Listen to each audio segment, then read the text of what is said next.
Hi, everyone. I'm Dr. Arlene Dijamco, the Multidimensional MD. Thank you so much for joining us. My mission is to help wake up medicine and raise the bar of health by fully embracing mind, body, and spirit. If you haven't already, please like or subscribe, leave us a comment. I always love to know where people are joining us from. We've had people from all over the world, so please let me know. Today, I have a really special guest, Rayann Larsen, and she is a reflexologist, and she's also specializing in reflexology for teens. So welcome, Rayann. Thank you. I'm I'm so so glad to have excited you to be here. here. Yeah, could you Thank you. just tell us a little bit more about your background and how you started studying reflexology? Yes, I would love to share that. So I had been, in the corporate world for 25 years. Mhm. Started when I was really young and been with the same company, helping it grow and do some amazing things. But as you can imagine, being involved as an executive in the corporate world, it can be stressful. Sure. And I was had gone through a divorce and I had a young child and I just needed a change in my life. Uh-huh. And, I was looking for ways that I could gain back control of my stress in my life in a holistic manner. I didn't really want to get on a bunch of pills. And so I started looking at various healing modalities, um, not only wanting to receive them, but maybe starting to learn about them as well. And I came across a reflexology course at the Heal Center here in Atlanta. Mhm. And I decided to sign up for that. And I signed up, went into the class, and it was amazing. Like within the first 20 to 30 minutes of hearing about reflexology and the history of it, I just became hooked. I thought, there's no way that you can know and learn and understand your body through your feet and your hands and even possibly your ears. And so I just became hooked and decided, I think this is something that I want to pursue. And so I finished up that basic class. I took the advanced class. I did that all within about a 6 to 7th month time frame. And then by the end of that year, I had signed up to take the national certification test so I could become nationally certified. And then about a year and a half later, I launched my practice. So, just what you went through, all these like life transitions. I mean, I feel like it's so relatable right now with after 2020 and then now we're on to 2021. People have gone through so much and even that corporate stress. I mean, people are feeling so stressed in Yeah. their families, in their lives, in their profession, whatever they're doing. Yeah. That's why I wanted to bring you on here to talk about something that could be so useful for people and to give some tips too of like things that they could do Yeah. themselves. And I don't actually know what the different certification is, but it's really neat to know that there are these levels where you can, you are specialized in teaching this and treating people with reflexology. So um, Yeah. how is it like? How has reflexology helped you? So reflexology has helped me personally in the sense that, well, if it's okay, I'll back up and kind of Yeah, just tell sure. you what reflexology is. So reflexology, quite simply, is pressure point therapy on your Mhm. feet, on your hands. It also can be in your ears and your face. I predominantly focus on feet just because I love working on the feet and hands as well. But the theory behind reflexology is that the feet, for example, are a microsystem of the body. And by applying pressure to specific points on the feet, you potentially stimulate corresponding organs and body systems. And so it's really fascinating to be able to stimulate those nerve endings and have an immediate reaction throughout the rest of the body. There's over 7,000 nerve endings in the bottom of our feet. And Mhm. so it's just so cool to manipulate certain points in the feet and feel instant relief or sensation, if you will. Mhm. And so go I mean, ahead. I was just thinking about how people, when they're nervous, it can kinda, like, wring their hands like this. Yeah, And so it's like the body's wanting to massage, like, certain points, like, get things moving. right. And it's almost like little self hugs, Mhm. right? Like the power of touch is so amazing. And so, even it's just like these little self hugs that you can kind of give yourself. And reflexology is great because it affects the sympathetic and the parasympathetic system. So it really lends, both ways and works together. And it can help with physical pain. It can help with anxiety and stress, as we were talking about. It can even help with some things such as insomnia or headaches, um, constipation, things like Mhm. that. It increases the circulation in the body and kind of just gives it a little kickstart. Uh-huh. What about those I just thought about, like, those mats that the people sometimes step on, they put in the shower or, like, little massage mats. Do you know what I'm talking about? Yes, I've tried some of those. This is the year where I'm gonna try, like, new tools and techniques, and I'm Uh-huh. kind of fascinated by those things, and I, had a friend who'd sent me her mother-in-law had, like, the flip-flops where the pressure points were Yes, in the yes, I feet. see. What do you think about those? Like, I what's you your know take on them? yeah, I think they're really fascinating to me. They're a bit painful, Uh-huh. so, I take a couple of steps and I'm like, I think this is might be something I have to get used to," but I Okay. think that's something I'm gonna continue to try Okay, in the so d future. like, different kinds of people prefer, I guess, maybe different, Yeah. intensity of the touch. Yeah, exactly, exactly. Yeah.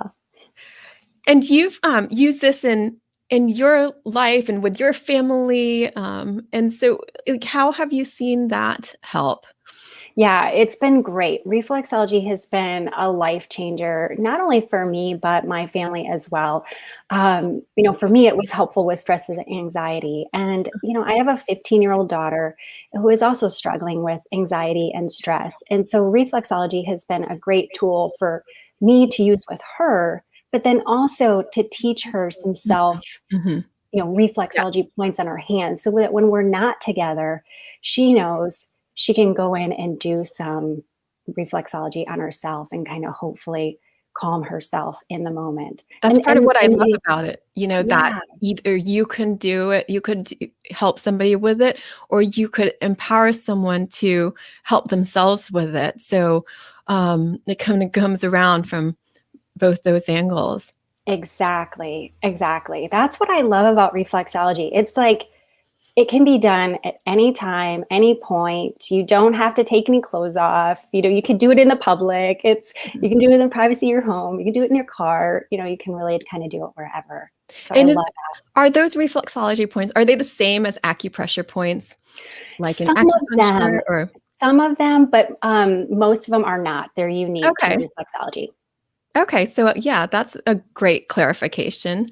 And what is different between, like, reflexology and acupressure? Oh, I'm not an acupressure, so Yeah, I'm sure. not exactly If sure. the points are I think the points in acupressure mostly correspond with traditional Chinese medicine and some meridians. of the Okay. meridians and the points there.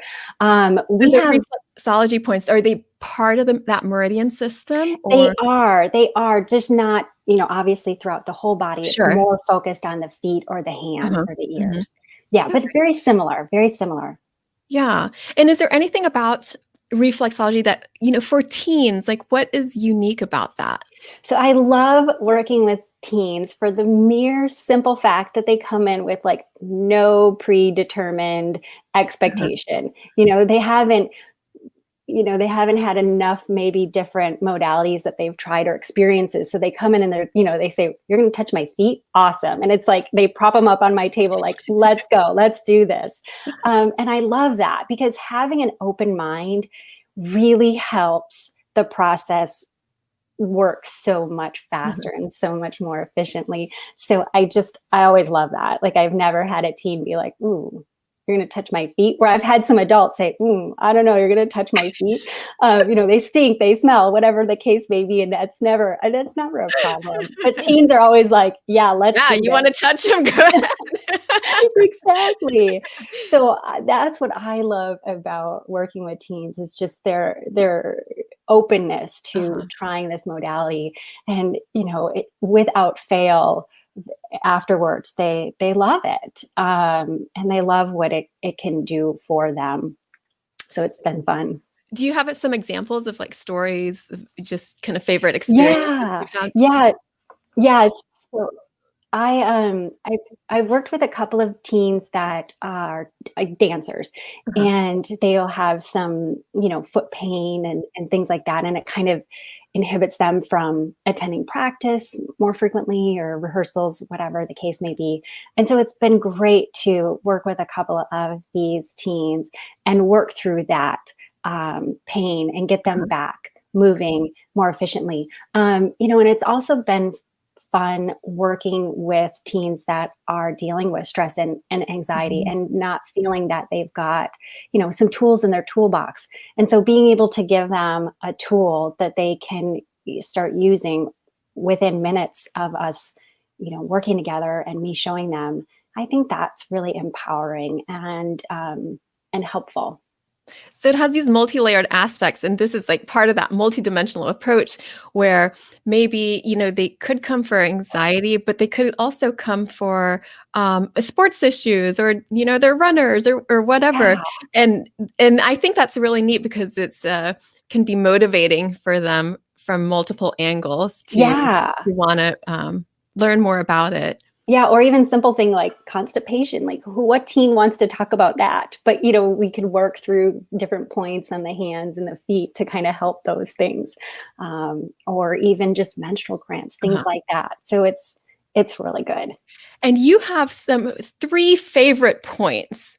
I do. And I know everyone's going to really love this because there are 3 top reflexology points that you use with teens for anxiety. Yes. So can you tell us about those? I would love to. I would absolutely love to. So my first point that I want to share with you is the solar plexus.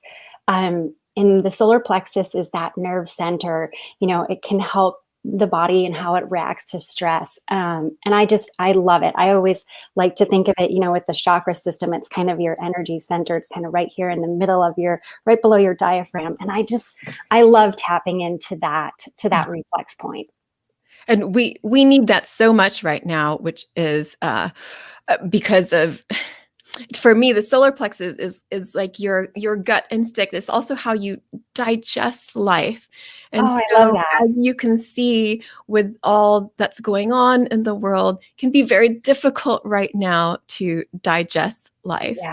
Yeah, absolutely. And so the solar plexus point is really simple to find. So if you can put up your hand for me, I'll kind of teach you how to do this.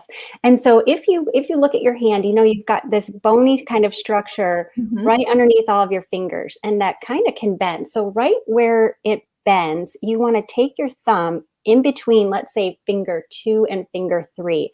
And you want to come right below that. Is that the ring finger you got there? Yeah, the ring finger. Okay. Kind of come right below there. And you'll kind of feel a divot, right? Right in there. And so what I like to tell people, you can hold it like this. Sometimes I'll just kind of come in and interlace my hands, whatever's comfortable.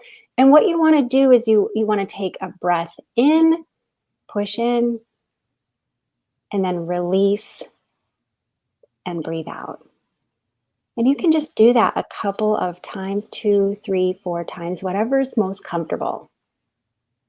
Yeah, that's pretty neat. Yeah. I can feel it. Yeah. I'm a cranial osteopath, so I'm able to feel a lot of love that. So that's I love the solar plexus. And it's such an easy one where you can just go. All of these that I'm going to teach you, all 3 of these are so easy to just find that little divot between fingers, 2 and 3, and just breathe and push in and release. And it's just nice. And how long would you say, as a rule of thumb, to hold that point for? Or do you massage it, or do you just? Yeah, you can do both. I love that question. So you can do both. You can push in, and sometimes, maybe it's a little tender. And so just kind of release a little bit, and then just maybe do just tiny, small little circles, whatever feels good for you. I think the key to it is making sure that you are pressing on the point or doing small circles as well as breathing. And that needs to be done on both hands. So finding that point on both hands and doing it, just maybe 3 or 4 deep breaths. Yeah, it feels different on each side. It does feel different on each side. It absolutely does. And sometimes you may find that you even want to hang out on one hand a little bit longer than the other. That's great. There's no rule to this Is whatsoever. there like some sort of meaning, for you? Not Sides. Not necessarily. Not necessarily. Yeah. Yeah. Like for me, the left side is more feminine energetically, and then the right side would be more masculine energetically. But it's not how people think of like male, female, but feminine could be more like emotional and that nurturing. It could be with the mother, but it doesn't have to be. And then the masculine energy would be like more linear. It could be finances. It could be logistics, or how to, sort put things together and plan things out. So sometimes there's like little signs like that. Yeah, I love that. I And absolutely I love could that. feel like it's like you can feel a little something under as you press sometimes. Like a Sometimes. little, Yeah. um, if it's a little bit tender, you can Yes. feel. Yes. And if it's tender, I love to tell people that reflexology is not a painful modality in any stretch of the means. And so if you feel that it's tender and if it feels good, okay. But if that doesn't feel good, then release a little bit.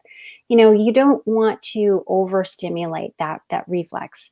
Okay. You want to give it some love. And so if it's feeling too tender, then just, release there. What happens if you overstimulate? Because in our culture, tends to be like more is better, which is not typically the case for healing. So, what would happen if you overstimulated? I can't say for Sure. specifically that anyone has ever said, hey, I overstimulated and this happened. But I think that anytime that you introduce pain into the body, then it's just going to take that much longer to heal. So if you're there to give yourself love, then do just that. Don't go too far into it and make yourself hurting even more. Okay. So be gentle with yourself. Yeah, exactly. Cool.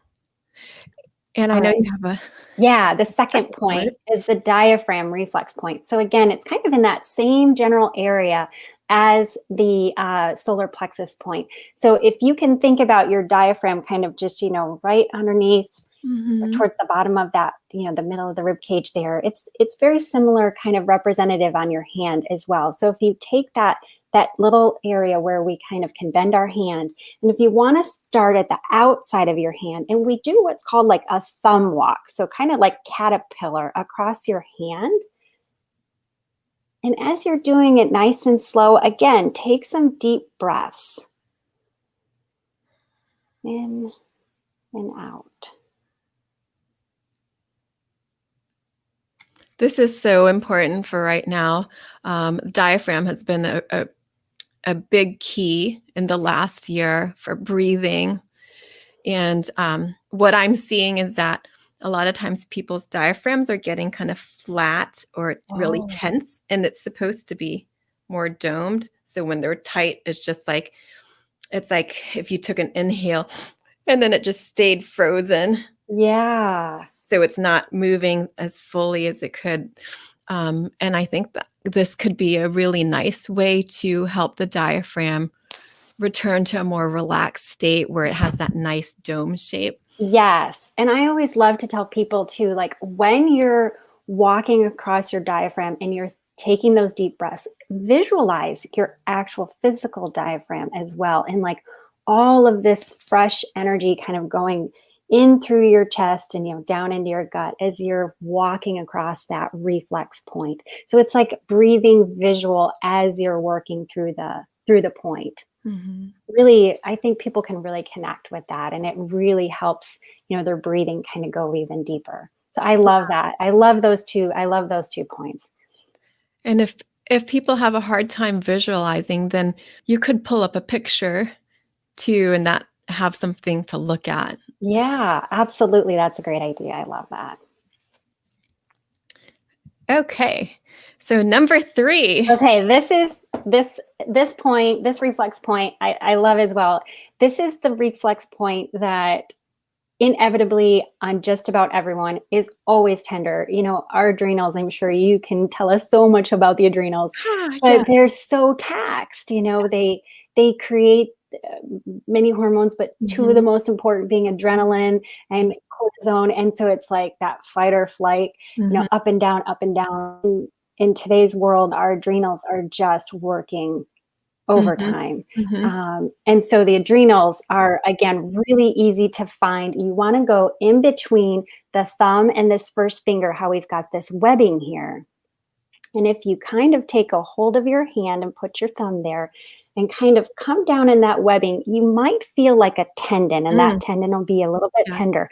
Go right below that tendon. So don't press on that tendon, go right below that tendon.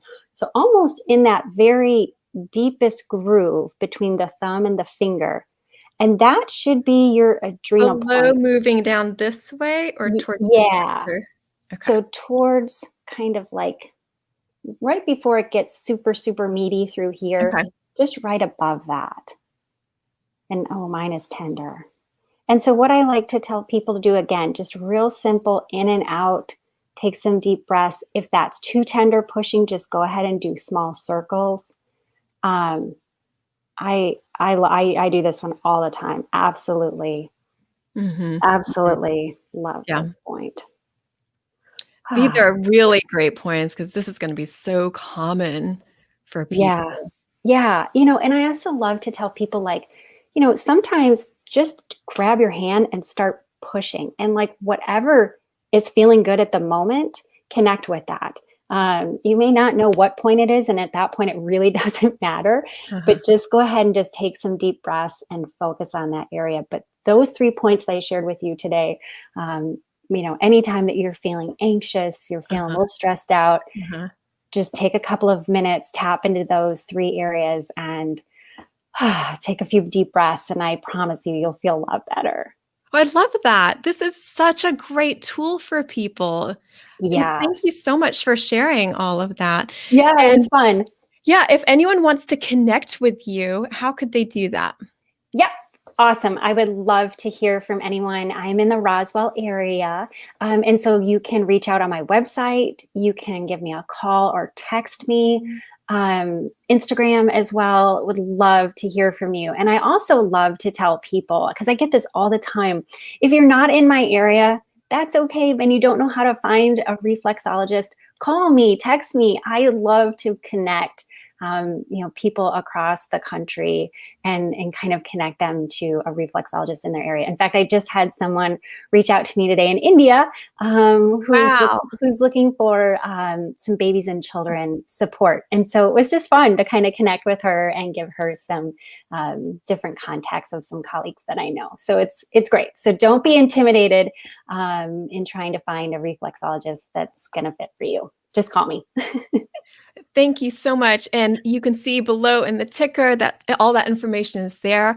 I'll add it to the details later and also timestamp it. So if you want to go back to these exercises, these reflexology points, then you can jump right to them and use this live stream as a resource. Yes. So thank you, Rayann. I really loved having you here today and meeting you in this really just the last few months here. And we are neighbors. We are neighbors. I love it. We are in the same office complex, which is really neat to be surrounded by like-minded people. And thank you all for joining us. Again, remember to like and subscribe. And next week, I will be my regular live stream time, 11 a.m. EST on Wednesday, talking to a dear friend of mine, Janet Wellsmith, about what she's learned from having multiple sclerosis, and also interviewing 24 people with multiple sclerosis and the themes that she's learned through that. So I look forward to having you join me then. Thanks everyone for being here. Lots of love to you on this inauguration day, and maybe you can use some of these points to help you to show your teens, to show your kids, and learn some empowering tools for yourself. Take care. Thank you. Thanks, everyone. Bye.